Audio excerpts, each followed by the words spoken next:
Pendidikan merupakan salah satu sektor penting bagi suatu negara karena kualitas suatu bangsa dapat diukur dari mutu pendidikannya. Artinya, intelektualitas memegang peranan penting atas majunya suatu bangsa. Melalui pendidikan yang tepat, manusia diasah untuk berpikir logis, rasional, dan kritis. Jika hal ini terwujud, bukan hanya mutu masyarakatnya saja yang akan meningkat, tetapi perubahan ke arah yang lebih baik dan humanis juga akan dimungkinkan. Banyak sekali perubahan terjadi di berbagai belahan dunia akibat dari kegiatan berpikir kritis yang dimulai dari keresahan terhadap apa yang selama ini dianggap baik-baik saja, padahal sebenarnya syarat dengan hal-hal yang merugikan.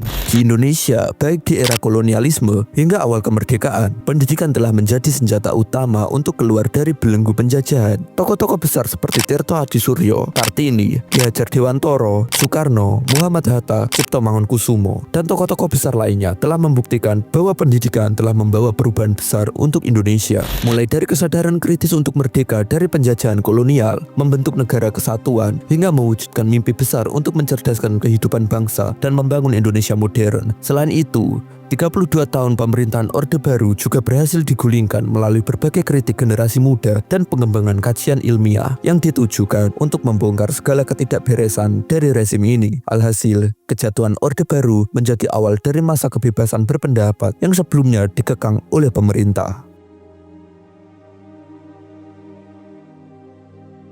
Meskipun menjanjikan perubahan besar, membangun pendidikan yang menghasilkan manusia berkarakter dan berkualitas bukanlah perkara mudah. Kita masih harus berhadapan dengan masalah kualitas mental. Mohtar Lubis dalam orasi kebudayaannya tahun 1977 meragukan 6 sifat masyarakat Indonesia, antara lain hipokritis dan munafik, kurang bertanggung jawab, feodalistik, percaya akan hal-hal yang bersifat tahayul, artistik, dan berwatak lemah. Pernyataan Mohtar Lubis ini adalah rangkuman dari kekhawatiran para founding father Indonesia. Itulah kenapa para founding fathers selalu memprioritaskan pendidikan untuk membangun karakter bangsa yang kokoh, menghancurkan feodalisme dan kemunafikan hingga menghilangkan kepercayaan tahayul. Sayangnya, perjuangan membangun karakter bangsa melalui pendidikan nampaknya masih jauh dari harapan dan cita-cita para pendiri bangsa. Hal ini terlihat dari masalah merajalelanya kasus korupsi, kolusi, dan nepotisme, baik di era Orde Baru hingga saat ini. Lebih mirisnya lagi, maraknya kasus KKN bukan hanya dipertontonkan oleh pejabat negara, tetapi juga telah merambah ke berbagai institusi pendidikan yang seharusnya menjadi benteng utama mencetak manusia yang berkarakter, jujur, dan berkualitas. Terkait dengan hal ini, bahwa feodalisme masih menjadi salah satu sumber masalahnya, kolonialisme Belanda yang terjadi selama 3,5 abad nyatanya telah mewariskan mental masyarakat yang feodal sekaligus penakut. Artinya, mereka yang termasuk dalam kelompok elit memiliki sifat feodal terhadap masyarakat kelas bawah yang memiliki sifat penakut. Ini bisa dilihat dari masih kuatnya hierarki dan budaya senioritas dan junioritas di lingkungan kerja, pendidikan, dan masyarakat. Pada masa awal kemerdekaan Indonesia, watak bangsa di kalangan terdidik yang berorientasi pada kemajuan bersama cukup kuat. Namun sayangnya kekuatan itu kian melemah seiring dengan terjadinya penetrasi pragmatisme ekonomi neoliberal dan cengkraman rezim otoriter Orde Baru yang represif. Alhasil, feodalisme yang kuat yang bertemu dengan kelemahan watak merupakan lahan subur bagi KKN.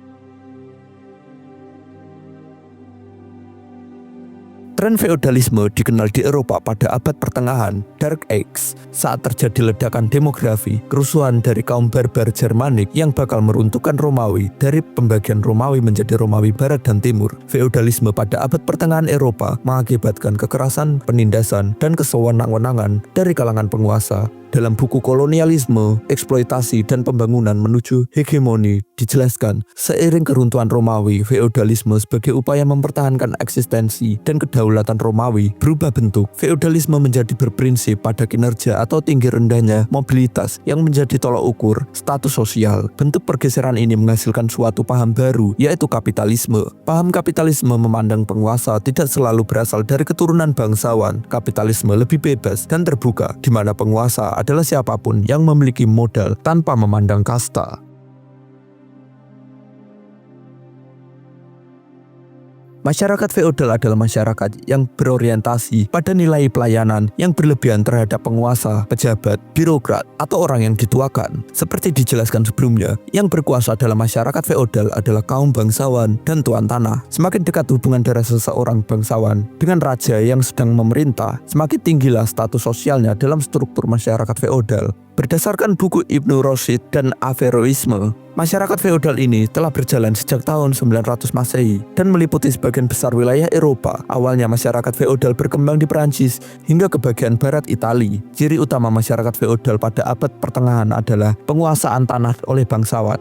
Dr. Antonius Purwanto dalam buku Sosiologi Industri dan Pekerjaan menjelaskan masyarakat feodal muncul setelah masyarakat mengenal teknologi cara bercocok tanam dan pemeliharaan hewan ternak. Kegiatan pertanian merupakan dasar dari masyarakat feodal. Oleh sebab itu masyarakat feodal sering disebut masyarakat agraris feodal. Masyarakat feodal telah mengenal pembagian kerja sehingga muncul stratifikasi sosial antara penguasa elit dan yang dikuasai atau massa atau orang biasa. Kaum elit adalah raja, bangsawan, dan para tuan tanah. Orang biasa atau massa adalah para petani, tukang, dan pedagang. Pembagian kerja dalam masyarakat feodal mengakibatkan ketergantungan antara anggota masyarakat, petani, atau peternak akan menjual kelebihan hasil pertanian atau ternak lalu hasilnya digunakan untuk membeli kebutuhan. Para petani juga harus membayar pajak kepada penguasa.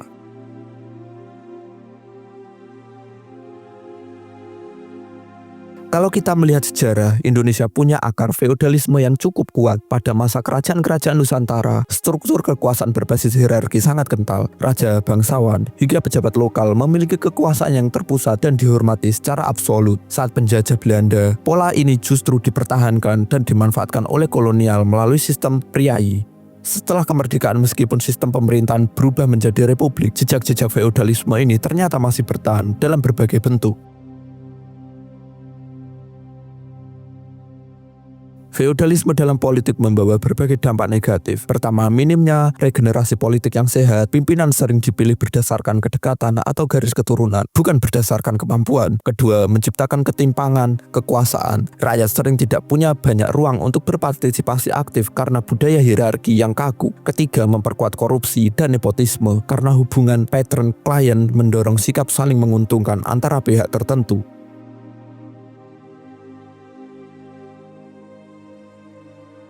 Masih adakah harapan untuk membangun karakter bangsa dan memajukan ke arah yang lebih baik? Mungkin harapan akan selalu ada. Pendidikan masih menjadi senjata ampuh untuk menciptakan perubahan. Pendidikan yang dimaksud harus berorientasi pada sikap dan cara berpikir kritis serta bebas dari segala tekanan. Pendidikan sejatinya merupakan media pembebasan atau memerdekakan, bukan menjinakkan. Pendidikan seharusnya dapat membebaskan siswa dari segala hal-hal yang mengekang hidupnya, membebaskan dari belenggu penindasan dan hal merugikan yang bersumber dari ketidaktahuan.